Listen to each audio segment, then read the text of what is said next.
Mēs laižam uz Tallinu.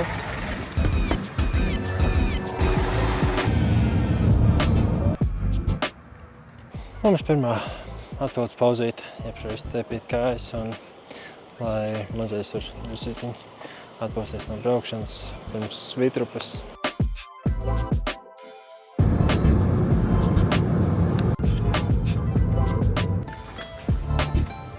Atbraucām bez beigiem pārsteigumiem, viss mierīgi, viss forši.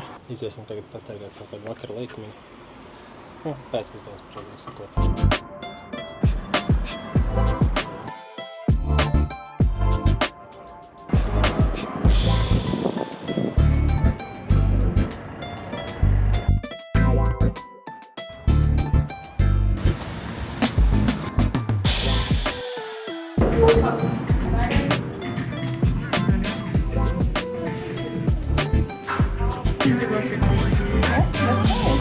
Par vakariņu vietu Līna sameklēja Morel Bistro, kas ir Michelin Selected sarakstā.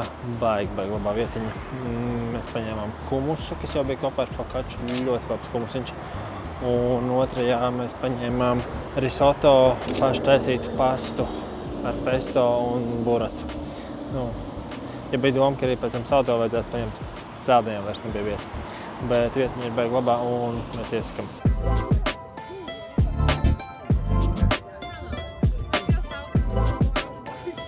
5 gadus atpakaļ, kad mēs bijām Igaunijā, Tallinā. Šitais bija tāds secret gems. Nepabeigtais vai attiecīgi pabeigtais, bet vieta, kur nekas nenotiek, pilsētas halle, kur iekšā gan ir koncerts zāle, gan viss kaut kas cits. Ir forša vietiņa, kur vērot saulrietu, vienīgi kaut kā. Arī te viss ir mainījies.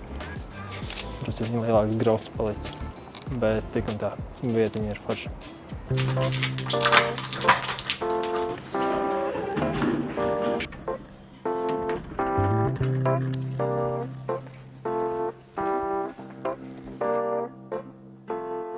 Atbraucām pie Tallinas Domali, kas ir bijusi gumijas industrijas sadaļa. Un ēdīs brokastis, iedars kafeju.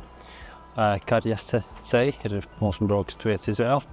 Bet kas ir ļoti forši Tallinai, ir tas, kā Tallinā ir spējusi sakopt, apkopt un izmantot veco industriju, vecās industrijas ēkas un apvienot to ar kaut ko modernāku. Un ir baigi forši par to, kāds vecais industriālais mījās kopā ar jauno.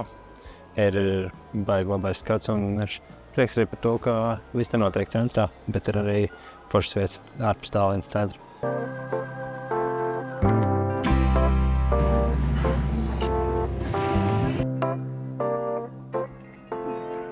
Oh my god, cik garšīga kafija! Lindai kaut kā izdodās atrast tās foršās vietas. Nenormāli labas brokastis. Tiem, kuriem patīk forša kafija un laba konditorei, to pat nevar īstenībā nosaukt par konditorei, tas ir kaut kas tāds vairāk. Karjasei, baigi labā vieta.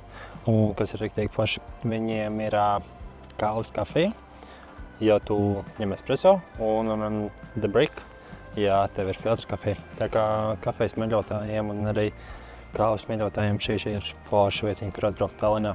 Viss šis rajoniņš ir tāds savā ziņā varbūt drusciņi hipsterīgs un ar visādām radošām vietiņām ir keramikas vietējās līnu, autentiskas lietiņas, veikliņi, darbnīciņas, pat ierakstu studīti, pat tās ir tā kā ir baigi interesantais šis te viss kvartāliņš.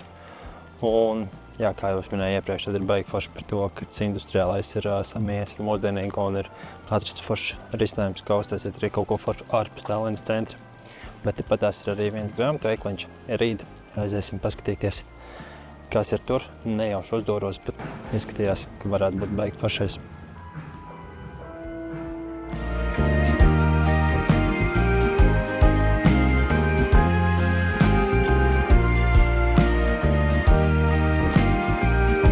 Pašā mūsu ceļošanai nav tāds baigies plāns kaut ko paskatīties. Un jā, mēs laikam esam mazliet foodie.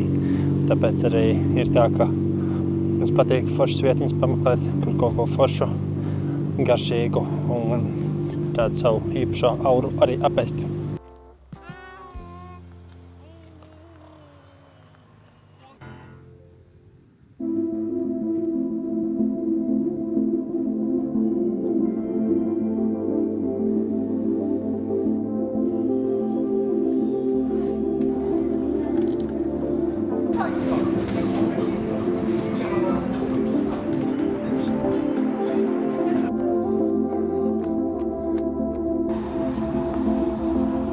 Šodien jābrauc atpakaļ ir uz Latviju, bet es izdomāju, ka no rīta vajag aiziet noskriet piecīti, jo lai arī nesanāk, varbūt es reizēm mājās Latvijā uz vietas paskriet, bet kāpēc gan tur neizdarīt? Esot Tallinā, jā, tam ir laiks, ne?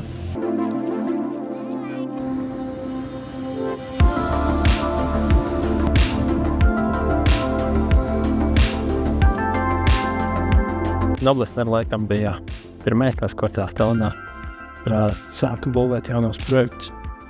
Tāds industriāls arī pēc izskata, kur mijās gan visādi pensiju veikali, proto zinātnes centrs, kas ir un, protams, ka apartamenti. Tāds modernais industriālais miksiņš, Honvers, arī vispār jaunie projekti, man liekas līdzīgi koncepti. Tā ir tāda laikas jaunās Tallinas, varētu tā teikt, pazīšanās zīme. Tas ziņā ir baigi paši redzēt par tādu izaugsmi.